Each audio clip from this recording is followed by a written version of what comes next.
Hello everyone, this is Pratik Gujjar. Me and my teammates today present to you ArcSense, Wireless Water Flow Monitoring Solution. Solution developed in the Center for Wireless Sensor Networks in this college.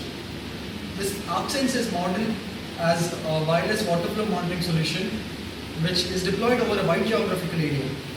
The water measurement is achieved through ultrasonic transit type flow meters which are non-intrusive.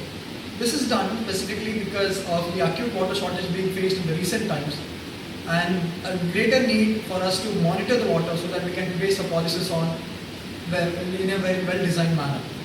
The solution here is modeled on a wireless sensor network. The network spans an entire area wherein you can always log into the network and capture the data that is required to you. This gives extensibility to the application programmer as he will only have to access the raw data and develop an application to an application simply as and when he requires it. He will not have to build up his own physical interface. Okay, now I'll be explaining to you about the sensor module used to calculate the velocity and hence the flow of the water. Consider the transducers placed at point A and point B at an angle theta to each other. Assume this is the direction of flow of water. Initially, an ultrasonic pulse is transmitted from point A to point B in the downward stream. And the time difference between the transmission at point A and reception at point B is noted. Similarly, another ultrasonic pulse is transmitted from point B to point A in the upward stream. Again, the time difference is noted. Due to the flow of motion of water, the velocity of the downstream motion of the pulse is different from the upstream motion of the pulse. Because of this, there will be a time difference. This time difference can be used to measure the velocity of the water. Using the velocity of the water and the diameter of the pipe, we will be able to calculate the flow of water flowing through per second. This is the transmitter circuit. We use a Wien bridge oscillator circuit to generate a sine wave which will be driving my ultrasonic transducer. We are using a sine wave because we have experimented with different input voltages to the transducer. We've tried square wave, triangular wave and sine waves. Square wave has a lower RMS, hence the power transmitted to the transducer is comparably less. Because of this, the penetration power of the ultrasonic pulses through the pipe is reduced. Hence, we have finalized to use the sine wave for the transmitter transducer. The sine wave is generated by the Wien bridge oscillator of 40 kHz, which is the bandwidth of the transducer. The peak to peak as shown in the oscillator is quite low, which is not sufficient to drive the transducer with a high enough power. Hence, we amplify the output to see the yellow waveform you have observed here. We can observe there is a distortion in the sine wave and also the peak to peak maximum possible is quite limited. This is because the IC we are using is MUA741 op-amp.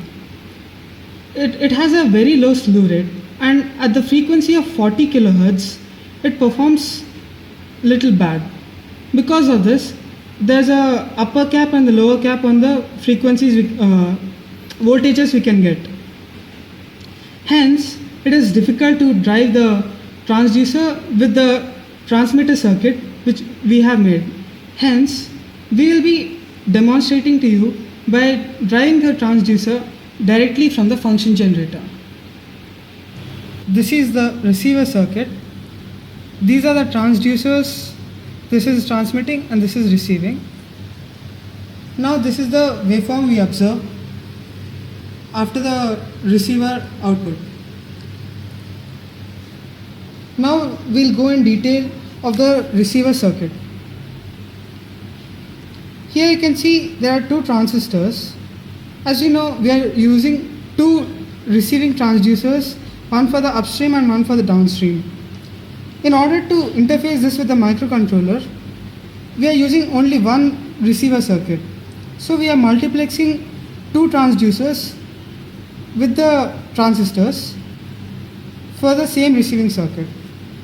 The transistors are 2N222 base BJTs. The transistor output is now fed into a high pass filter to eliminate all the unwanted low frequencies, which will still be of a considerably small signal strength. Now we need to amplify this signal.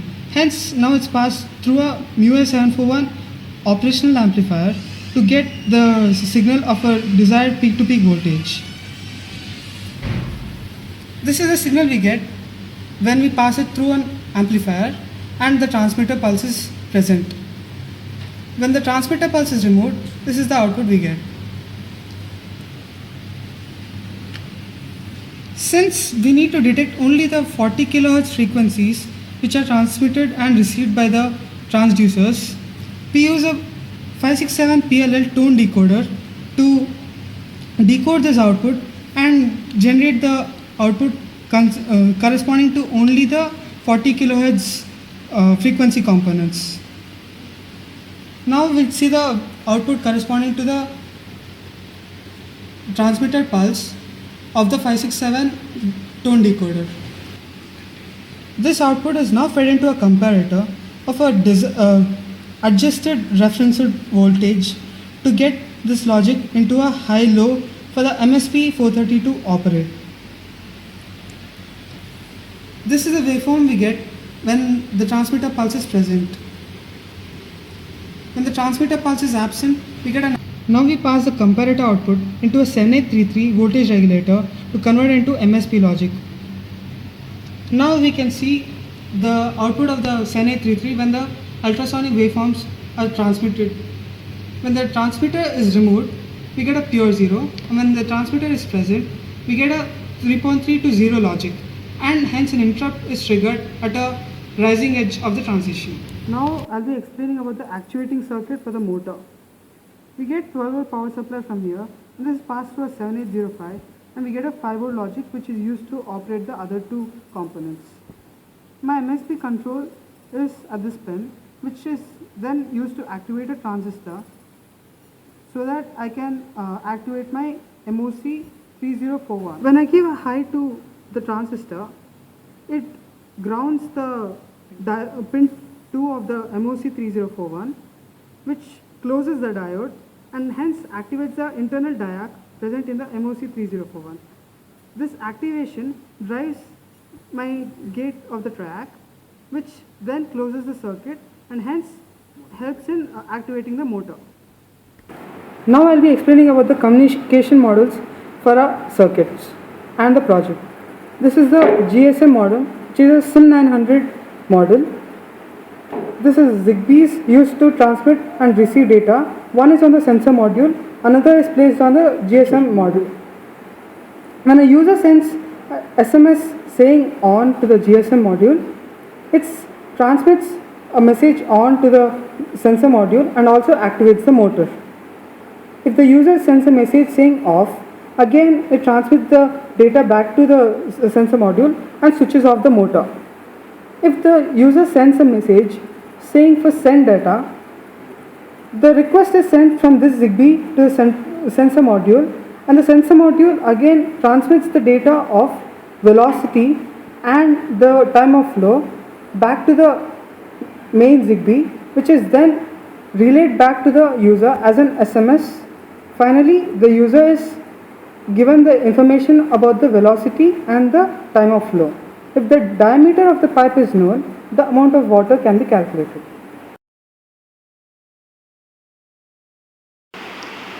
Now we will demonstrate the working of the ultrasonic transducer on a general purpose pipe. We can see that we have put a transmitter at one end of the pipe and a receiver at the other end. Since the pulses are now propagating through the pipe, we can see a received output at the receiver circuit, which will be converted into MSP logic. Now when the transmitter is removed, we will see that the output of the receiver goes low. Hence, we can detect the ultrasonic pulses penetrating through the pipe.